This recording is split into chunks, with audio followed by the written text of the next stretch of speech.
Hello guys, আশা করি তোমরা সবাই খুব ভালো আছো। আমিও খুব ভালো আছি। তোমাদের favourite makeup artist nails and hairdresser Parthasarathi Sarkar চলে এসেছি নতুন একটা নেলের ভিডিও নিয়ে। তো নেল এক্সটেনশন করেছিলাম সেদিন আমি। তো দেখো খুব সুন্দর করে কিন্তু আমি একটা জেল অ্যান্ড অ্যাক্রিলিক মিক্স করে একটা সুন্দর বেস করে নিয়েছি। তোমরা এই হ্যাক্সটা খুব সুন্দর করে ইউজ করে নিতে পারো।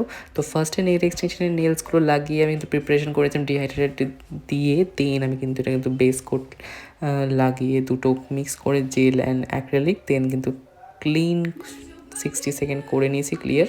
তো কিওর করে নেওয়ার পরে দেন এটাকে ড্রাই হয়ে যাওয়ার পরে কিন্তু বেস কোট লাগিয়ে সুন্দর করে ডিজাইনস করে নিয়েছি। এখানে আমি বিভিন্ন ধরনের গ্লিটার ইউজ করেছিলাম, দেন আমি ইউজ করেছিলাম স্পাইডার জেল, দেন আরও অনেক ডিজাইন করেছিলাম, তো দেখে নিতে পারবে। তো তোমরা আলাদা আলাদা করে যদি ডিজাইনের ভিডিও চাও তো আমাকে অবশ্যই কমেন্ট করে জানাও, আমি তোমাদের ভিডিওগুলো দিয়ে দেবো। Thank you so much. আর অবশ্যই জানিও কেমন হয়েছে। তো এটা পুরোটাই ক্লায়েন্টের অ্যাকর্ডিং হয়েছিল, ক্লায়েন্ট চেয়েছিল এরকম